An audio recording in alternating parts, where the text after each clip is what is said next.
I was wondering, Chris, what do you think about the whole Ryan Tannehill comments about not needing to be a mentor for Malik Willis? Totally fucking unmoved by this whole thing. Honestly, it was one of those things that I heard, and I was like, okay, people are going to make a big deal about it. And then I actually read an article about it and read the entire quote, and I thought it was even dumber. I was like, holy shit. I know that people can't be bothered to read like entire quotes, and you want the quarterback that you just said out loud, like, hey, we probably drafted your replacement, to go to this guy's house and fucking set up his, like bring him Keurig cups, like, just make sure he's settled and all that shit and talk about it like at the podium. I think it's stupid. This is Tannehill on the Titans drafting Malik Willis in the 3rd round, by the way. Okay, so here's the quote from Tannehill. We're competing against each other. We're watching the same tape. We're doing the same drills. I don't think it's my job to mentor him, but if he learns from me along the way, then that's a great thing. I texted Malik right after we drafted him. I wasn't informed of that beforehand, but it's the same thing with AJ, right? The team is going to do the best thing that they think is in the best interest of the team. I have no problems with Malik. We're looking to add talent and guys that can help us. We'll add him to the room and go from there. First off, not that it matters to some fans because it's hard to put yourself in Ryan Tannehill's shoes, but this isn't just a draft of like your favorite football team. This is a guy who's coming off that Cincinnati loss. He's talked about at length, I guess, the depths that he went to after that game. He lost his best receiver less than 24 hours ago to the Eagles.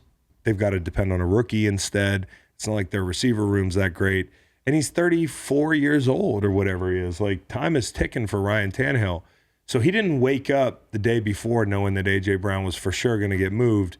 But maybe he had a feeling. That doesn't make it any easier to deal with as the quarterback who's like, your success is tied to this receiver in a lot of ways.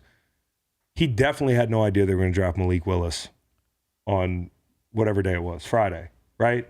So that the guy's answering questions in the wake of like a major career altering decision that was followed by another major career altering decision.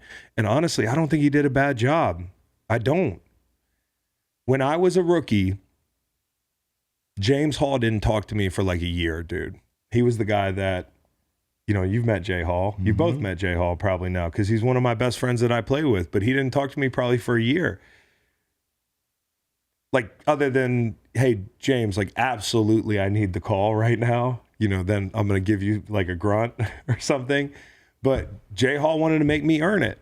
And something that I think I realized as I got older was that, and Kyle, my brother, said something alluding to this online today. I learned a fuck ton from Jay Hall, maybe more than anybody that I was in the building with that first year by watching James Hall. And so Kyle said it today, and I agree with this take. It's on the player to seek out that vet and learn from the vet. Every day that player is showing you something, like go learn from that player. I know that Tannehill, his job is different. He's a quarterback, he's a leader. But the difference between even a defensive end and a quarterback is when I showed up with the Rams, I could play 40, 50 snaps a game my rookie year, and James Hall would still have to get ready to play 40 or 50. Or when I was with the Eagles and they drafted Derek Barnett after I didn't think they were going to draft anybody, there's 4 ends that can play in a game, maybe 5, depending on what kind of packages you're running. So I understand that with a defensive end, you're always going to be more apt to help young guys. I always was. Let me say this. I always took pride and enjoyed mentoring or whatever the fuck you want to call it, young cats, but I played defensive end. I might have been helping younger players learn the game, but there was still room for both of us. Ryan Tannehill's a quarterback. There's only one that's going to take snaps, dude. This isn't like Brian Flores led Miami Dolphins. This isn't, some other shit. Like, there's one quarterback that's going to take snaps. Now, maybe they're going to have some packages for Malik Willis, and maybe we don't know that yet, but Ryan Tannehill can tote the rock too. So I just, like, this is a quarterback. His livelihood is on the line. Like, he's not going to have another chance to be a franchise quarterback after this. Like, he's in his 30s. Malik was drafted in the 3rd round. This is literally not his job. If he mentors this kid or whatever you want to call it and gets his job taken in a year, nobody's going to say, but that Ryan, I know they said it with Alex Smith, but that was Patrick Mahomes. Like, listen, man, it's your job to play quarterback. It's not your job to coach the younger player. It's not. Like, this kid could kill you. This kid will kill you. Malik Willis is why you're not going to be in Tennessee eventually. Or maybe it's not him at all.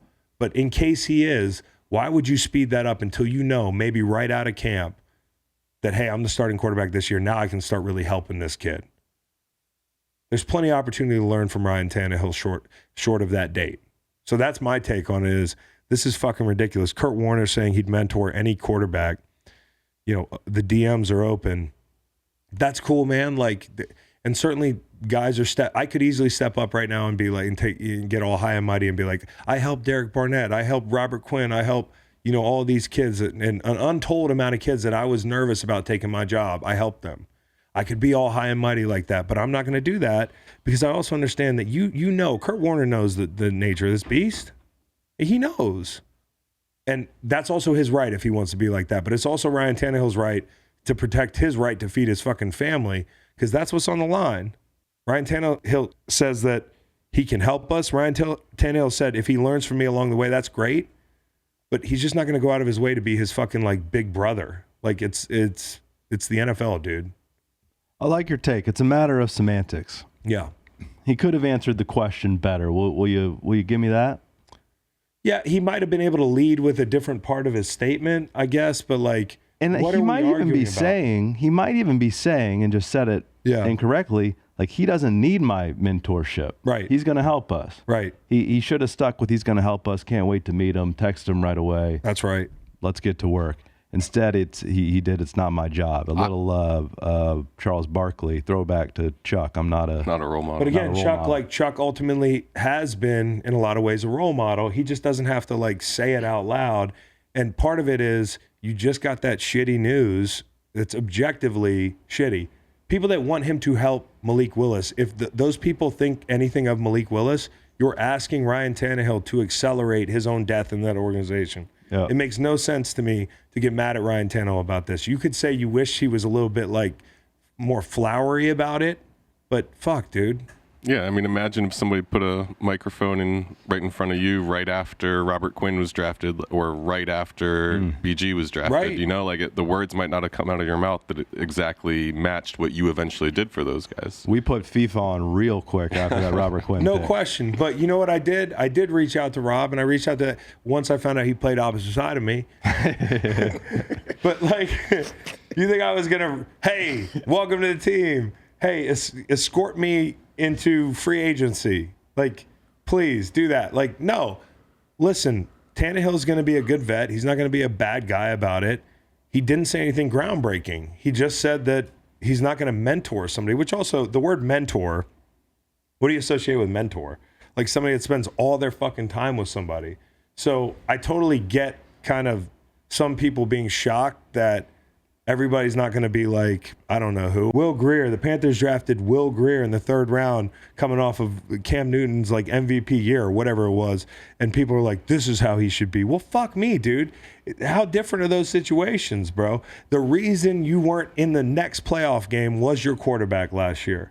So excuse me if Ryan Tannehill's like, I got shit that I got to do before they get me up out of here. And one of them is not fucking, you know, drive Malik Willis around town and show him where he can get a bite to eat. Yeah, I think it's a little mind fuck, and I think he put it out there just to muddy the waters a little bit to help his position. I think, hey, like if that rookie's a head case and you're listening to all this, which he definitely should not be, right? But if you are, it just goes to show, like maybe like it'll show if you're really ready for this type of stuff, because this type of stuff is gonna happen all year.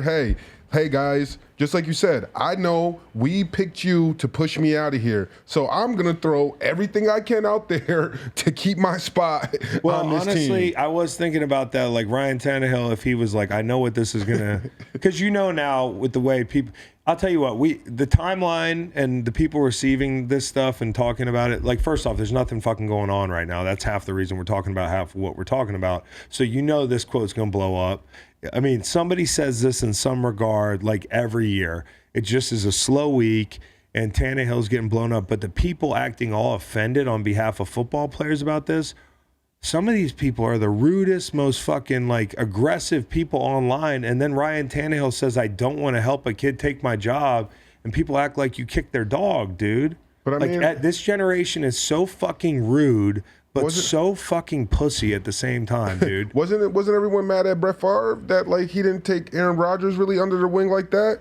What It do was you think just like but Aaron Rodgers, listen, yes, they were. But also, Aaron Rodgers has proved to be an interesting cat too, though. Yeah. Now, so it's just, listen, Malik Willis seems like an awesome kid. I bet you, ironically, these two get along great. I bet you Ryan Tannehill's already reached out to him and be like, bro, I didn't mean anything by like that at all. And the mentoring's probably going to happen whether Ryan wants it or not. It's going to happen organically. You also don't want to sound like a sucker up there. Like somebody just fucking, you want to show people that you're a competitor. Had he said, yeah, I can't wait to mentor him, certain TV shows would be doing fucking pieces on Not a winner. not a winner. Like, you cannot win in today's society. And I'm just glad that Ryan Tannehill said what he felt.